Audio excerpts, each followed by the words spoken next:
Well, hi folks, here we are again.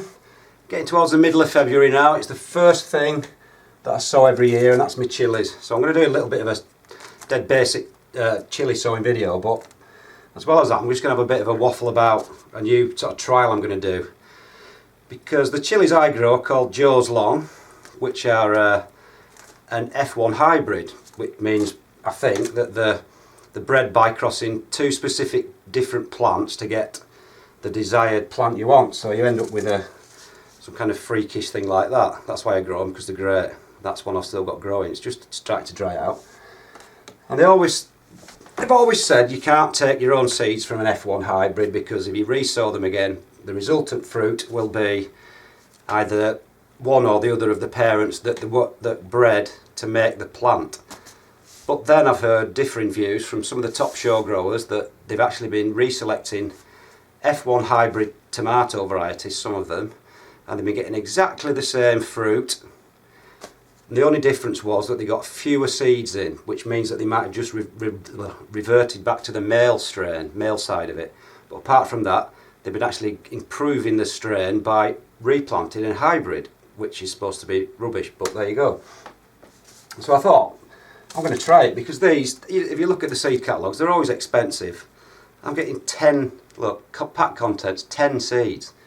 That's because it's an F1.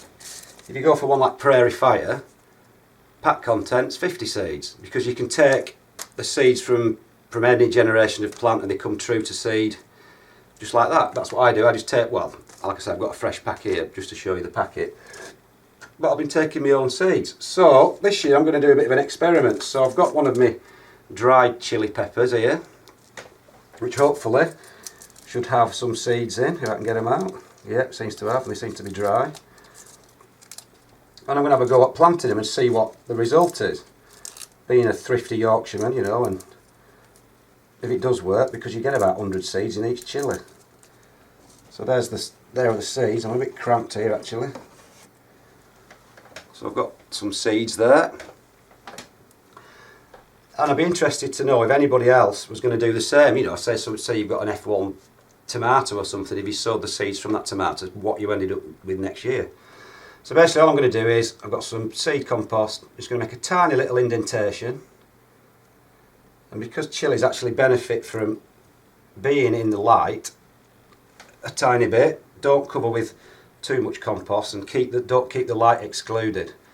You can cover with a little bit of vermiculite or something like that.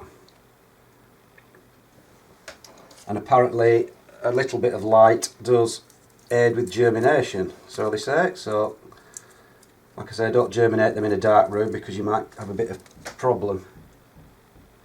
So I'll just do a couple like that. I'm just going to really lightly cover them. So they're my F1s, which I've put the wrong label in, haven't I? They're going to be F2s next time. And apparently if you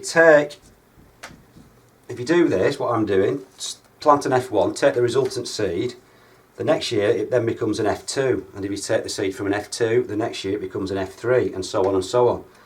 And by all accounts, if you get to F6, so if you do it for 6 years, then in theory, legally, you can then call that variety your own and name it legally, because it's become so far removed from the original parentage.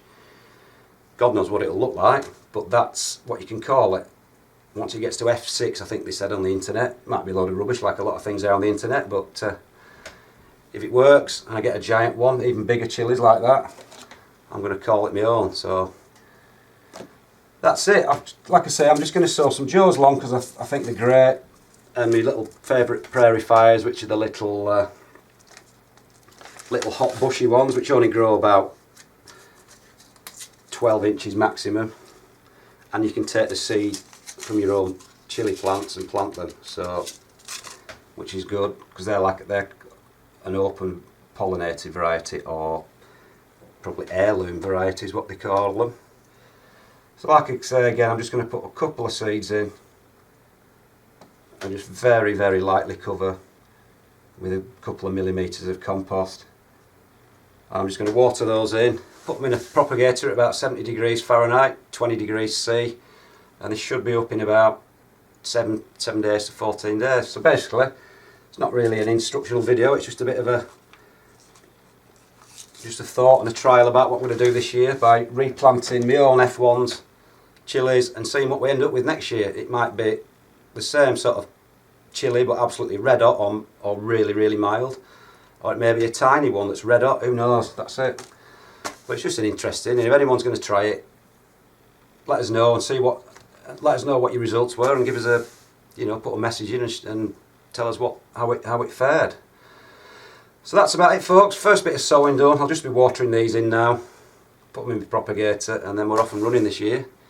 So a little bit of chilli sowing with a little bit of a trial, seeing what happens when you plant your own F1 hybrids, whether it's a disaster or whether they come okay next year. So we'll see. That's about it, folks. See you later.